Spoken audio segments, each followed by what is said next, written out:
عباده الذين اصطفى أما بعد فأعوذ بالله من الشيطان الرجيم بسم الله الرحمن الرحيم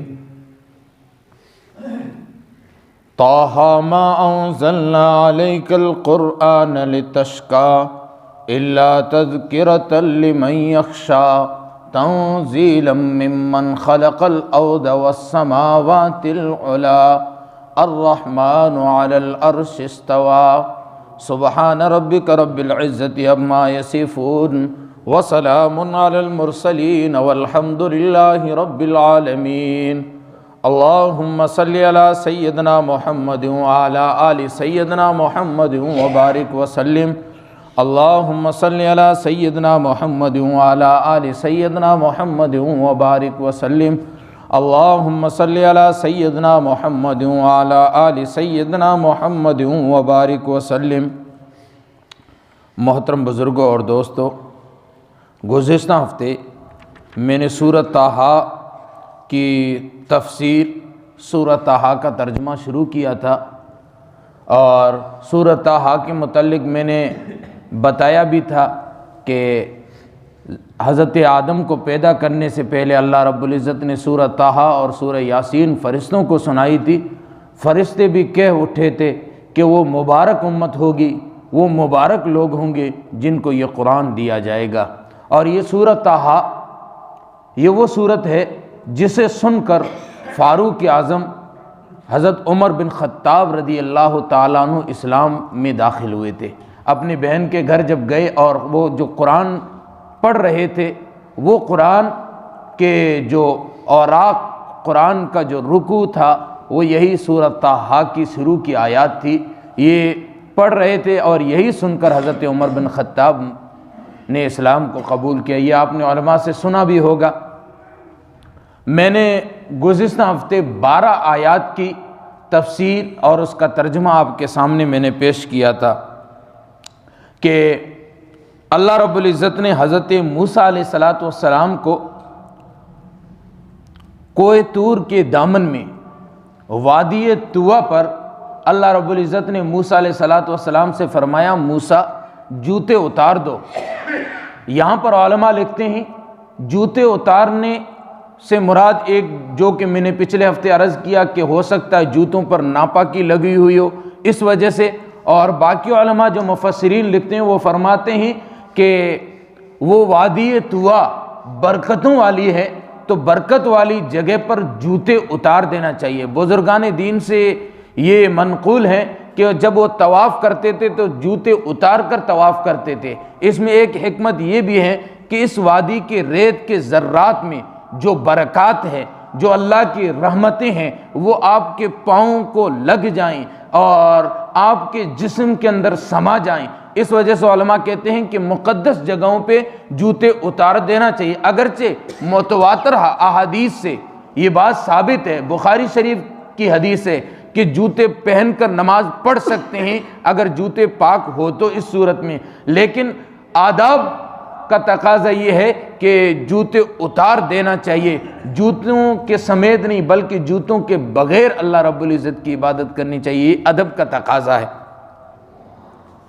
اللہ رب العزت نے کہا اس وجہ سے کہ آپ جس وادی میں ہیں، انک بالواد المقدس طویٰ، یہ وادی مقدسہ طویٰ ہے۔ جیسے مقامات مقدسہ جیسے کعبۃ اللہ، مسجد نبوی اور بیت المقدس، اسی طرح یہ کوہ طور یعنی وادی طویٰ جو ہے یہ بھی مقامات مقدسہ میں داخل ہے۔ اللہ رب العزت نے آگے فرمایا وَأَنَا اخْتَرْتُكَ فَاسْتَمِعْ لِمَا يُوحَىٰ، ہم نے تمہیں پسند کر لیا، ہم نے تمہیں اختیار کر لیا، پس ہم جو وحی کر رہے ہیں اس کو غور سے سنو۔ موسیٰ علیہ السلام کو اللہ رب العزت نے یہ فرمایا کہ ہم نے آپ کو نبوت دے دی، اب نبوت دینے کے بعد ہم نے آپ کو بندوں میں سے برگزیدہ بنا دیا، پسند کر لیا ہے، نبوت والا مقام آپ کو ہم نے دے دیا ہے۔ فَاسْتَمِعْ لِمَا يُوحَىٰ، ہم جو آپ کی طرف وحی بھیجتے ہیں اس کو غور سے سنو۔ کہتے ہیں کہ حضرت موسیٰ علیہ السلام جب آگ لینے کے لیے وہاں پہنچے موسیٰ علیہ السلام سمجھ کے آئے تھے کہ آگ ہے، وہاں پہنچے تو جس درخت سے آگ نکل رہی ہے وہ درخت جل بھی نہیں رہا ہے، بلکہ اس آگ کی وجہ سے اور خوبصورت لگ رہا ہے، اور جو اللہ کی آواز آئی تھی وہ چاروں طرف سے، یعنی ایک جہت سے نہیں بلکہ ہر طرف سے اللہ رب العزت کی آواز آ رہی تھی۔ تو موسیٰ علیہ السلام سوچنے لگ گئے، رک گئے، اور بعض روایت میں آتا ہے کہ آگ کو لینے کے لیے آگے بڑھے اور گھاس کے تنکے اکٹھے کیے کہ اس آگ کو ان تنکوں سے سلگا کر اپنی بیوی کے پاس لے جا سکے، لیکن ایک روایت یہ ہے کہ جیسے آگے بڑھایا آگ پیچھے ہٹ گئی۔ تو اب اللہ رب العزت نے آگے موسیٰ علیہ السلام سے فرمایا کہ ہم نے آپ کو اختیار کر لیا، ہم نے آپ کو برگزیدہ بندہ بنا لیا، نبی بنا لیا، فاستمع لما یوحی، اور پس آپ وحی کو غور سے کان لگا کر سنیں۔ پھر اللہ رب العزت اب یہاں پہ آگے اللہ رب العزت اپنی توحید کی بات کر رہے ہیں، اور جو توحید کی بات یہاں کی ہے شاید ہی پورے قرآن میں کہیں اس انداز میں کہیں ہو۔ فرمایا اننی انا اللہ لا الہ الا انا فاعبدنی، بے شک میں ہی اللہ ہوں، میں ہی الہ ہوں، فاعبدنی، بس میری ہی عبادت کرو، میری ہی پوجا کرو، پوری دنیا میں میرے سوا کوئی الہ نہیں ہے، میں ہی اللہ ہوں۔ اننی انا اللہ لا الہ الا انا فاعبدنی، میرے سوا کوئی الہ نہیں ہے، بس میری عبادت کرو، میری بندگی کرو، میری پوجا کرو، میرے سامنے سر جھکاؤ۔ پھر اللہ رب العزت نے خاص طور پر نماز کا ذکر کیا، وَأَقِمِ الصَّلَاةَ لِذِكْرِي، اور میرے لیے نماز پڑھو، میری یاد کے لیے نماز پڑھو۔ یہ فاعبدنی، اس کے اندر نماز داخل تھی، اللہ کی عبادت میں سب آ گئی، مراقبہ آ گیا، اس کے اندر ذکر آ گیا، روزہ آ گیا، اس کے اندر نماز آ گئی، ساری عبادتیں فاعبدنی کے اندر آ گئی۔ پھر بھی اللہ رب العزت نے آگے نماز کا حکم دیا، وَأَقِمِ الصَّلَاةَ لِذِكْرِي۔ وجہ مفسرین لکھتے ہیں کہ نماز جو ہے وہ ساری عبادتوں میں افضل ہے، اس وجہ سے اللہ رب العزت نے خاص طور پر یہاں پہ ذکر کیا۔ اور مفسرین آگے لکھتے ہیں کہ اگر کوئی بندہ نیند کی وجہ سے نماز چھوٹ جائے، اب یہ اس نے جان بوجھ کے تو نہیں چھوڑی، نیند کا غلبہ آ گیا، یا یہ کہ کسی اور وجہ سے یہ بھول بیٹھا، تو پھر اس کی کیا صورت ہے کہ جب بیدار ہو جائے، جب یاد آ جائے نماز پڑھ لے، یہی اس کی قضا ہے۔ آگے اللہ رب العزت نے یہ ذکر کرنے کے بعد اللہ رب العزت نے قیامت کا ذکر کیا، ان الساعۃ آتیۃ اکاد اخفیھا لتجزا کل نفس بما تسعی، بے شک قیامت آئے گی، لیکن اس کا جو متعین وقت ہے، اکاد اخفیھا، اس کو ہم نے چھپا کے رکھا ہے، مخلوق میں سے کوئی نہیں جانتا ہے، فرشتے بھی نہیں جانتے ہیں۔ وجہ لتجزا کل نفس بما تسعی، کہ لوگ اپنے اعمال کو صحیح کر لیں، اپنے اعمال کو بنا لیں، اس میں کوشش کر لیں۔ قیامت بہرحال آنے والی ہے، اس کا وقت کیا ہے یہ وقت متعین صرف اللہ جانتا ہے۔ پچھلے جمعے میں نے جو قرآن مقدس کی آیت پڑھی تھی جس میں اللہ رب العزت نے 5 چیزوں کی نسبت اپنی طرف کی ہے، علم الساعہ وینزل الغیث ویعلم ما فی الارحام وما تدری نفس ماذا تکسب غدا وما تدری نفس بأی ارض تموت۔ تو یہاں پہ علم الساعہ، قیامت کا علم جو ہے یہ اللہ رب العزت، ہاں نبی پاک صلی اللہ علیہ وسلم نے اس کی نشانیاں بتائی ہے، اور پھر یہ فرمایا کہ جمعہ کا دن ہوگا، محرم کی 10 تاریخ ہوگی، یہ نشانیاں ضرور بتائی ہے، لیکن کب آئے گی، کون سے سال میں آئے گی، یہ صرف اللہ ہی جانتے ہیں۔ قیامت کب آنی؟ فَلَا يَسُدَّنَّكَ عَنْهَا مَن لَّا يُؤْمِنُ بِهَا وَاتَّبَعَ هَوَاهُ فَتَرْدَىٰ۔ اب موسیٰ علیہ السلام کو اللہ رب العزت تنبیہ کر رہے ہیں، فرما رہے ہیں موسیٰ کہ آپ ایسے بندے کی طرف مائل مت ہو جانا جو مَن لَّا يُؤْمِنُ بِهَا، جو ایمان نہ رکھتا ہو، بلکہ وَاتَّبِعْ هَوَاهُ فَتَرْدَىٰ، وہ اپنے نفس کی پیروی کرتا ہے، خواہشات کی پیروی کرتا ہے، ایسے بندے سے آپ بچے رہنا۔ وجہ موسیٰ علیہ السلام تو نبی ہے، نبی معصوم ہوا کرتا ہے، نبی سے کوئی غلطی نہیں ہوا کرتی ہے، پھر اللہ رب العزت یہ کیوں فرما رہے ہیں؟ مفسرین لکھتے ہیں اللہ رب العزت امت کو، لوگوں کو بتانا چاہتے ہیں کہ جب نبی کو ہم یہ حکم دے رہے ہیں جو کہ معصوم ہوا کرتا ہے، جس کو ہم نے پسند کر لیا، وَأَنَا اخْتَرْتُكَ، ہم نے جس کو پسند کر لیا ہے، جس کو ہم نے برگزیدہ بنا دیا ہے، اس کو ہم حکم دے رہے ہیں، تو تمہیں تو بچ جانا چاہیے، ایسے لوگوں سے بچ جانا چاہیے جو اللہ رب العزت کو عبادت نہ کرتے ہو، اپنے نفس کی پیروی کرتے ہو۔ پھر آگے اللہ رب العزت نے اب موسیٰ علیہ السلام سے سوال کیا۔ یہ چیزیں اللہ رب العزت نے اس لیے بتائی کہ موسیٰ علیہ السلام نے آگ کو دیکھا، پھر اس انداز میں دیکھا، تو اللہ رب العزت نے موسیٰ کو اپنے سے مانوس کیا کہ موسیٰ ہم نے آپ کو برگزیدہ بنا دیا، اور اس کے بعد اللہ رب العزت نے موسیٰ علیہ السلام سے سوال کیا۔ گھڑی دے دیں، آپ کی گھڑی دیں، سامنے والی دونوں گھڑیاں نہیں چل رہی، آپ کی گھڑی، دونوں گھڑیاں بند ہیں، 19 درود شریف پڑھ لیں۔ اللہم صلی علی سیدنا محمد وعلی آل سیدنا محمد وبارک وسلم۔ تو اب اللہ رب العزت نے موسیٰ علیہ السلام سے پوچھا وما تلک بیمینک یا موسیٰ، اے موسیٰ تمہارے داہنے ہاتھ میں کیا ہے؟ اللہ جانتے تھے، وہ تو ہر چیز کو جانتے ہیں، لیکن اللہ رب العزت نے پوچھا کہ موسیٰ تمہارے ہاتھ میں کیا ہے، داہنے ہاتھ میں، سیدھے ہاتھ میں کیا ہے؟ وجہ کہ اللہ رب العزت موسیٰ علیہ السلام کو پختہ کرنا چاہتے ہیں۔ بعض مفسرین نے لکھا ہے کہ جب یہ سانپ بنے گی، موسیٰ علیہ السلام یہ نہ سوچ بیٹھیں کہ رات کے اندھیرے میں میں نے لاٹھی کی جگہ سانپ کو ہی اٹھا لیا تھا، بعض مفسرین نے یہ بھی لکھا ہے۔ تو اللہ رب العزت نے پوچھا وما تلک بیمینک یا موسیٰ، موسیٰ تیرے ہاتھ میں کیا ہے؟ تو موسیٰ علیہ السلام نے جواب دیا قال ہی عصا، یہ تو میری لاٹھی ہے۔ اور پھر آگے موسیٰ علیہ السلام نے اس کے فوائد بتائے، حالانکہ اللہ نے سوال تو یہی کیا تھا ہاتھ میں کیا ہے، لیکن مشائخ سلوک یہاں پر نکتہ لکھتے ہیں کہ محبوب جب خوش ہو اور وہ سوال کرے تو اس کا جو محب ہوا کرتا ہے وہ چاہتا ہے کہ ذرا بات لمبی ہو جائے، جب بات کا اس نے ارادہ کر لیا ہے تو بات ذرا لمبی ہو جائے۔ اتنا جواب کافی تھا، قال ہی عصا، یہ تو میری لاٹھی ہے، میرا عصا ہے۔ لیکن موسیٰ علیہ السلام نے آگے بھی کہا اتوکؤ علیہا واحشو بہا علی غنمی ولی فیہا معارب اخری، کہ یہ تو میری لاٹھی ہے، اس سے میں ٹیک لگا کے کھڑا ہو جایا کرتا ہوں، اور اس سے میں درختوں کے پتے اپنی بکریوں کے لیے جھاڑ لیا کرتا ہوں۔ اب آگے بھی موسیٰ علیہ السلام نے بات کی، رخ کو آگے بھی بڑھانا چاہ کہ اس سے اور بھی بہت سارے کام کرتا ہوں، اور بھی بہت سارے کام کرتا ہوں۔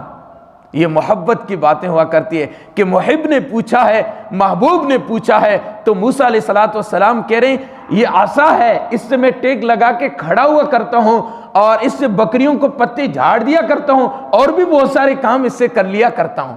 مفسرین لکھتے ہیں اور بھی بہت سارے کام کیا؟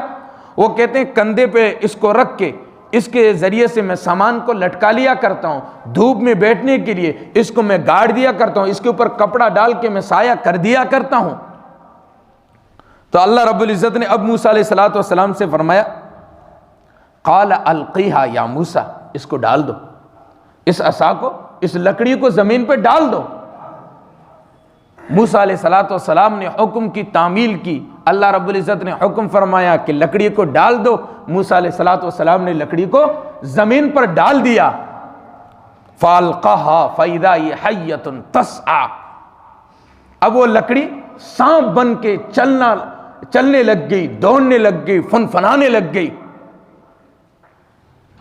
فَأَلْقَاهَا فَإِذَا هِيَ حَيَّةٌ تَسْعَىٰ، حیتن موٹے بڑے ازدے سانپ کو بھی کہتے ہیں، چھوٹے سانپ کو بھی کہتے ہیں۔ قرآن مقدس کے اندر دو لفظ اور استعمال ہوئے، ایک جان کا لفظ اور ایک ثعبان کا لفظ۔ جان پتلے اور چھوٹے سانپ کو کہتے ہیں، اور ثعبان بڑے اژدھے کو کہتے ہیں۔ اور یہاں پہ اللہ رب العزت نے حیتن کا لفظ استعمال کیا، بڑے اور چھوٹے دونوں قسم کے سانپ کو کہتے ہیں۔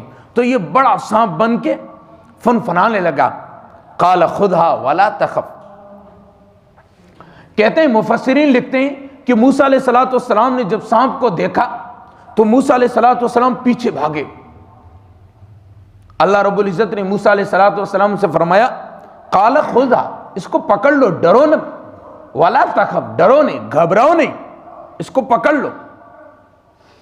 سنعیدھا سیرتھا الاولی، ہم اس کو پہلی حالت میں، جو پہلے یہ عصا تھی، ہم واپس عصا کر کے لوٹا دیں گے، عصا بنا دیں گے، اسے پکڑ لو۔ مفسرین لکھتے ہیں موسیٰ علیہ السلام تو نبی تھے، تو سانپ کو دیکھ کے کیوں گھبرائے؟ وجہ مفسرین کہتے ہیں کہ حضرت ابراہیم علیہ السلام کے سامنے آگ جلائی گئی، ابراہیم علیہ السلام آگ کو دیکھ کے گھبرائے نہیں۔ وجہ یہ جو کام تھا، یہ جو فعل تھا، یہ مخلوق کی طرف سے ہوا تھا، لوگوں کی طرف سے ہوا تھا، اس وجہ سے نہیں گھبرائے۔ اور یہ جو کام عصا جو ہے یہ سانپ بنا، یہ خالق کی طرف سے تھا، اللہ کی طرف سے تھا، اس وجہ سے موسیٰ علیہ السلام اس سانپ کو دیکھ کے ڈرنے لگے، یعنی بھاگے۔ نبی پاک صلی اللہ علیہ وسلم سے ہے نا کہ جب آندھی آتی تھی نبی پاک صلی اللہ علیہ وسلم فوراً مسجد کا رخ کر لیا کرتے تھے۔ وجہ کہ یہ چیز اللہ کی طرف سے ہے، اور اللہ سے جتنے انبیاء ڈرتے ہیں اور مخلوق اس کا گمان بھی نہیں کر سکتی، کیونکہ وہ اللہ رب العزت کے مقربین ہوتے ہیں، برگزیدہ لوگ ہوتے ہیں۔ اس وجہ سے موسیٰ علیہ السلام کا ڈرنا، اور بعض مفسرین لکھتے ہیں اس وجہ سے تھا کہ انسانی فطرت ہے، اس وجہ سے بھی تھا کیونکہ انبیاء علیہ السلام انسان ہوا کرتے ہیں۔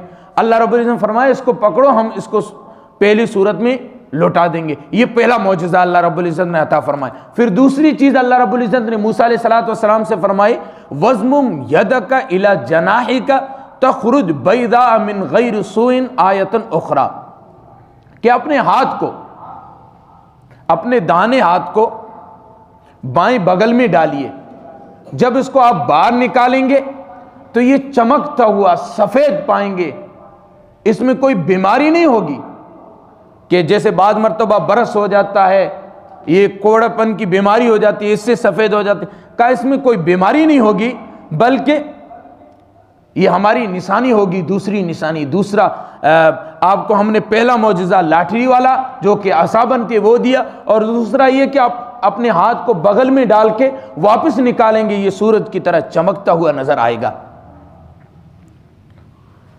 موسیٰ علیہ السلام نے ایسا ہی کیا، اللہ رب العزت نے ہاتھ میں یہ معجزہ عطا فرمایا کہ وہ ہاتھ چمکنے لگا۔ اللہ رب العزت نے آگے فرمایا لِنُرِيَكَ مِنْ آیَاتِنَا الْكُبْرَى، یہ ہماری نشانیاں ہیں تاکہ ہم آپ کو بڑی نشانیاں دکھا سکیں۔